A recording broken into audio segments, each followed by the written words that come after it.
하나님, 예배드리게 하셔서 감사합니다. 마음과 정성을 다해 예배할 수 있도록 저의 마음과 생각을 지켜주세요. 예수님의 이름으로 기도합니다. 아멘.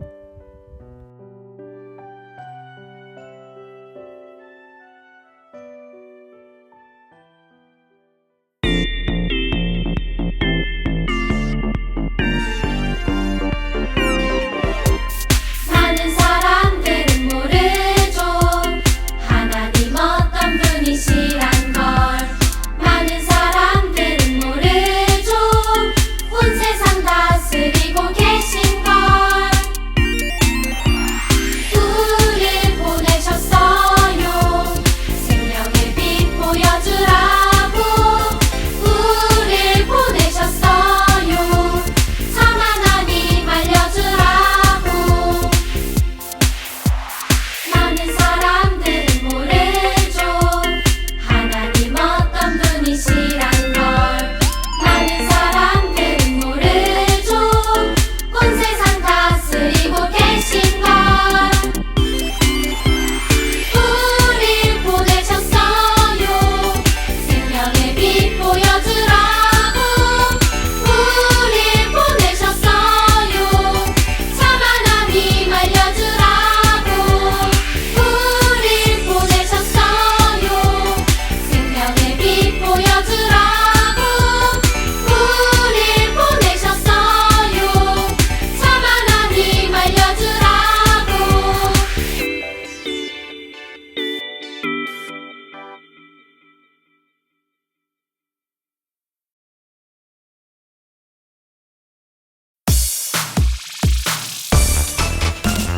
따르라 여호와를 머뭇거리지 말고 외치라 여호와를 머뭇거리지 말고. 여호와만 참 하나님 우리 믿음으로 담대하게. 여호와만 참 구원자 우리 믿음으로 당당하게. 따르라 여호와를 머뭇거리지 말고 외치라 여호와를 머뭇거리지 말고. 따르라 여호와를 머뭇거리지 말고 외치라 여호와를 머뭇거리지 말고. 여호와만 참 하나님 우리 믿음으로 담대하게. 여호와만 참 구원자 우리 믿음으로 당당하게. 여호와만 참 하나님 우리 믿음으로 담대하게. 여호와만 참 구원자 우리 믿음으로 당당하게.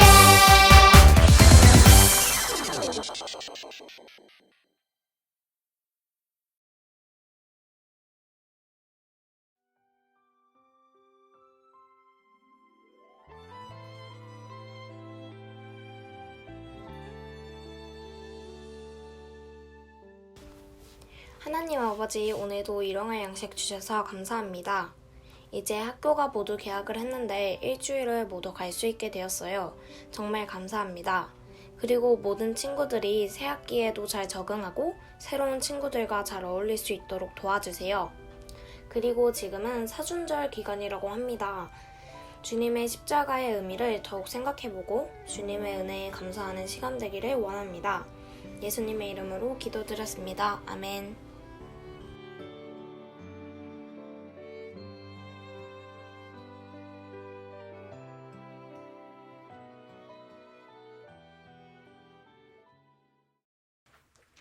초등부 친구들 안녕하세요.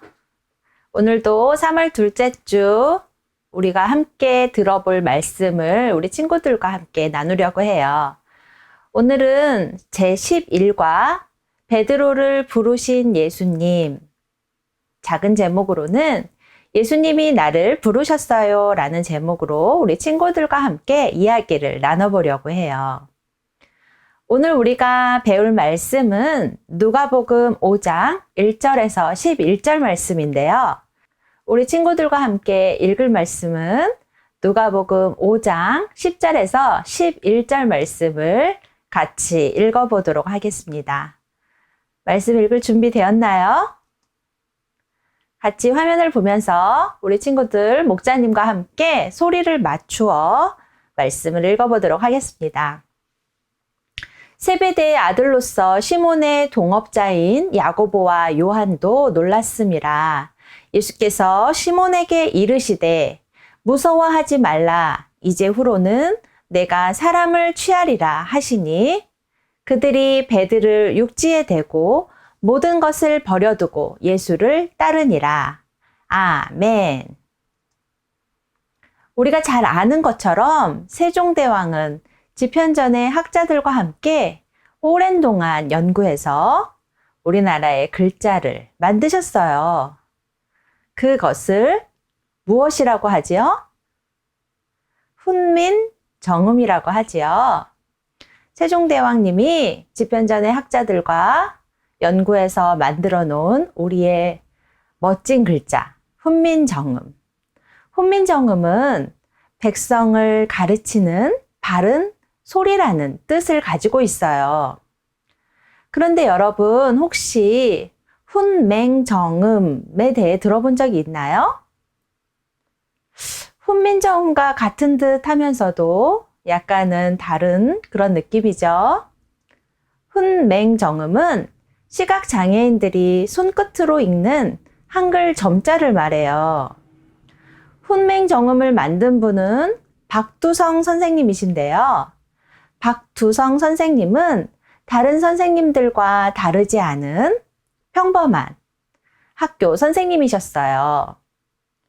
박두성 선생님은 1913년에 장애인들을 가르치는 특수학교에 발령받아서 장애 학생들의 교육에 힘쓰기 시작했다고 해요. 그런데 당시 시각장애인들이 사용하던 한글 점자는 매우 어렵고 불편해서 배우기 힘들었어요. 그래서 점자가 있어도 읽지 못하는 학생이 대부분이었다고 해요. 그래서 선생님은 시각장애인 학생들을 위해서 더 쉽고 편한 점자를 만들고 싶었죠. 그래서 7년이라는 오랜 시간 동안 열심히 고민하고 연구한 끝에 1926년에 훈맹정음을 만들게 되었어요. 훈맹정음은 이전 점자보다 훨씬 배우고 사용하기가 쉬웠어요. 그런데 시각장애인을 향한 선생님의 노력은 여기에서 멈추지 않았어요. 직접 점자 타자기로 점자책을 만들어서 되도록 많은 시각장애인들이 글을 읽고 지식을 얻을 수 있도록 도와주었어요. 실제로 훈맹정음은 장애인들의 삶에 많은 변화를 가져다 주었어요. 사람들은 박두성 선생님을 시각장애인의 세종대왕이라고 부르며 칭찬하고 그에게 고마운 마음을 전했다고 해요. 선생님은 한평생 시각장애인이 더 나은 삶을 살 수 있도록 헌신했어요. 여러분, 박두성 선생님은 어떻게 이런 훌륭한 일들을 해낼 수 있었을까요? 그 이유는 특수학교에 발령을 받아 장애를 가진 학생들을 만난 뒤부터 그들을 돕는 일이 자신에게 가장 중요한 일이라고 생각했기 때문이에요. 그래서 힘들지만 포기하지 않고 훈맹정음을 만드는 일에 힘을 낼 수 있었던 거예요. 여러분, 박두성 선생님 정말 멋있지 않나요? 의미 있고 소중한 일을 자신의 사명으로 알고 그것을 위해 헌신하는 것은 정말 값진 인생이에요. 그리고 너무나도 멋진 인생이죠. 그런데 여러분, 하나님의 자녀인 우리에게도 매우 중요한 사명이 있다는 것을 알고 있나요? 우리 삶에서 다른 어떤 것보다 더욱 소중히 간직해야 할 우리의 사명은 무엇일까요? 이 질문에 대한 답이 바로 하나님의 말씀에 있어요. 오늘 우리가 함께 읽어본 말씀이죠. 예수님을 만난 베드로와 친구들의 이야기를 통해 하나님은 우리에게 이렇게 말씀하세요. 오늘의 포인트 말씀을 함께 읽어볼까요? 예수님만 따르는 제자로 살라. 어느 날 예수님은 갈릴리 호숫가에서 말씀을 전하셨어요. 많은 사람이 그곳에 와서 예수님의 말씀을 듣고 있었어요. 그때 호숫가에는 배 2척이 있었는데 고기잡이를 마친 어부들이 그 배들에서 내려 그물을 씻고 있었어요. 예수님은 그중 베드로의 배에 올라가 앉으셔서 사람들을 가르치셨어요. 사람들을 다 가르치신 후 예수님이 베드로에게 말씀하셨어요. 깊은 데로 가서 그물을 내려 고기를 잡으라. 베드로는 밤새 고기를 잡다가 아침이 되어서 돌아온 참이었어요. 하루의 일을 마친 후라 많이 피곤하고 지쳐 있었죠. 그런데 예수님은 베드로에게 다시 깊은 데로 가서 그물을 내리라고 말씀하신 거예요. 심지어 아침에는 깊은 바다에서 고기가 잘 잡히지 않는다는 사실을 베드로는 자신의 오랜 경험으로 잘 알고 있었어요. 베드로는 어떻게 했을까요? 베드로는 예수님의 말씀에 이렇게 대답했어요. 선생님, 우리가 밤새도록 고기를 잡았지만 한 마리도 잡지 못했습니다.